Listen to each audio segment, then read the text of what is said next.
Mari di Proyek Tikungan, tonton ya Proyek Tikungan. Biar semua ceria, subscribe di sekarang juga.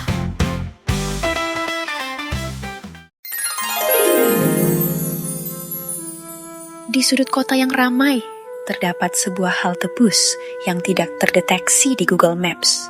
Tidak ada yang tahu pasti kapan halte itu muncul. Namun, bagi mereka yang pernah menunggu di sana, kisah mereka selalu berakhir dengan misteri, atau bahkan berakhir tragis. Halte itu terletak di jalan yang sibuk, diapit gedung-gedung tua yang seolah melupakan keberadaannya. Tidak ada orang yang benar-benar memperhatikannya, kecuali mereka yang tanpa sadar pernah menunggu di sana. Dulu, tempat itu adalah halte bus biasa yang digunakan oleh warga sekitar. Namun, di suatu malam terjadi kecelakaan tragis. Sebuah bus penuh penumpang, dengan tujuan Kampung Kramat melaju kencang. Saat di perempatan lampu merah, sang sopir akan mengurangi kecepatannya. Tapi saat injak rem ternyata mengalami masalah rem blong. Seketika, para penumpang berteriak histeris hingga menabrak halte dengan keras yang mengakibatkan bus terbakar hebat. Hampir semua penumpang dan beberapa orang yang menunggu di halte tewas di lokasi kejadian. Sejak saat itu, halte tersebut seolah berubah menjadi gerbang antara dunia nyata dan dunia arwah. Warga sekitar mulai merasakan keanehan. Mereka melihat bayangan orang-orang berdiri di halte yang seharusnya kosong. Suara bisikan lirih terdengar saat malam tiba. Dan yang paling mengerikan, beberapa orang menghilang setelah menunggu di sana, tidak pernah kembali. Kejadian demi kejadian tak masuk akal itu membuat banyak warga resah dan ketakutan, hingga mengusulkan kepada pemerintah kota agar halte tersebut dibongkar, dengan harapan tidak ada lagi orang yang hilang dengan misterius di lokasi itu. Akhirnya, pemerintah kota pun merobohkan halte itu sesuai dengan permintaan warga. Tetapi, esok harinya halte tersebut kembali berdiri, seolah tidak pernah dihancurkan. Para warga yang menyaksikan langsung proses pembongkaran itu terkejut dan merasa ngeri lantaran tak percaya halte itu kembali berdiri dalam waktu singkat. Malam harinya, saat lalu lintas tidak begitu ramai, pemerintah kota kembali merobohkan halte tersebut. Kali ini, pembongkaran dilakukan menggunakan alat berat dan puing-puingnya langsung diangkut menggunakan truk ke tempat penyimpanan aset pemerintah kota. Namun, upaya tersebut tetap sia-sia, sebab esok harinya halte tersebut kembali berdiri seperti semula, seolah tidak pernah dibongkar. Tidak mau menyerah begitu saja, pemerintah kota sudah mencoba merobohkan beberapa kali. Tetapi, setiap kali dibongkar, keesokan harinya, halte itu kembali berdiri seperti biasanya. Akhirnya, warga membiarkannya tetap ada dan menghindari tempat itu di malam hari. Kisah mengerikan di halte bus tersebut pernah dialami seorang pegawai kantoran bernama Rudy. Suatu malam, ia lembur kerja hingga pulangnya larut. Saat berusaha menemukan angkutan umum yang ditunggunya tak kunjung datang. Sambil lalu ia berjalan menuju rumah, dan tanpa sadar berjalan ke arah halte itu, ia melihat halte itu berdiri tegak di bawah cahaya lampu jalan yang berkedip-kedip. Rudy yang mulai merasakan letih, tanpa curiga duduk menunggu bus di halte itu. Angin dingin berhembus, dan perasaannya mendadak tidak nyaman. Halte itu terasa begitu sepi meskipun berada di tengah kota. Saat ia mencoba melihat ke sekeliling, tiba-tiba ada seorang wanita tua duduk di sebelahnya. Wajahnya pucat, pakaiannya lusuh, dan aroma busuk samar-samar tercium. Dengan suara serak, wanita itu berkata, "Mau pulang kemana, nak? Jangan naik bus dari sini. Pergilah." Rudy tersentak dan mengernyitkan dahinya, tetapi ia tetap menjawab, "Ke rumah saya, di daerah Cempaka." Merasa aneh, Rudy berdiri dan melangkah pergi menuruti si nenek itu. Namun, baru beberapa meter ia berjalan, suara gemuruh terdengar dari belakang. Sebuah bus tua berhenti di halte itu.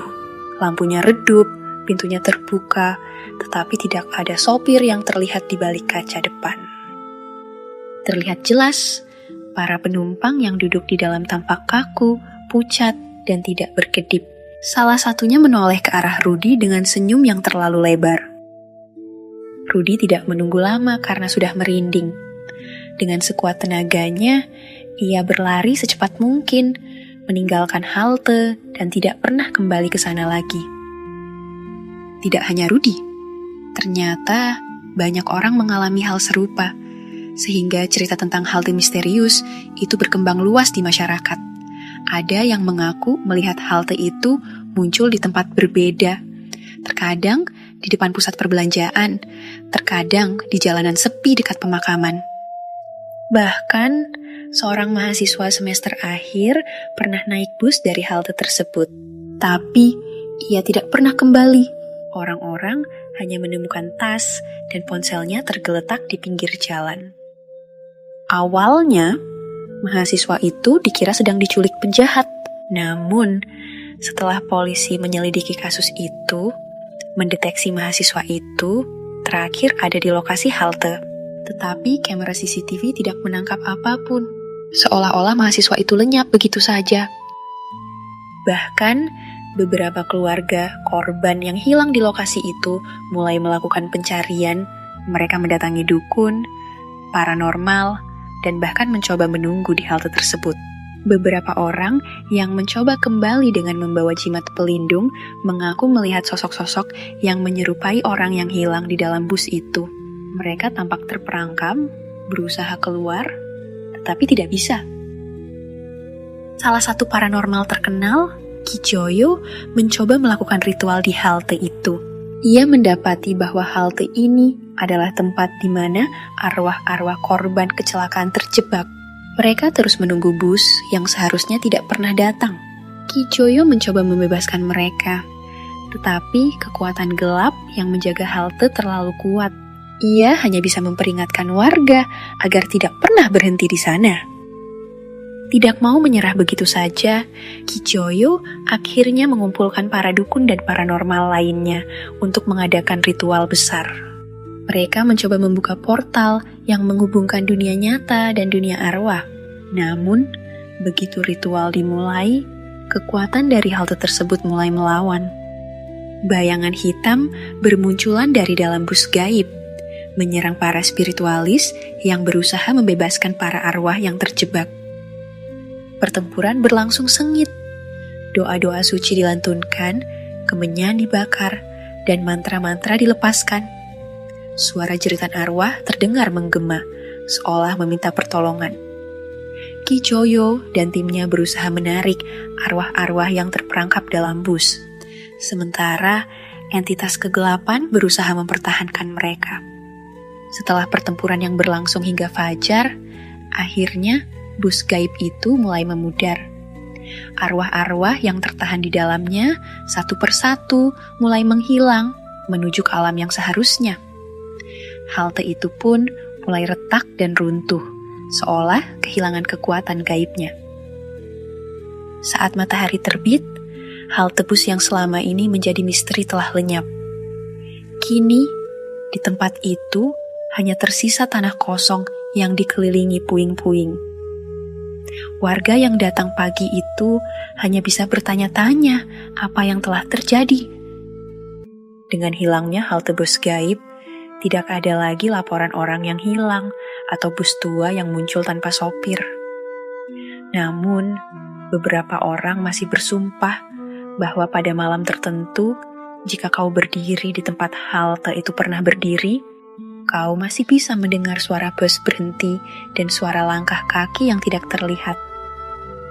Apakah halte itu benar-benar hilang atau hanya menunggu waktu untuk kembali?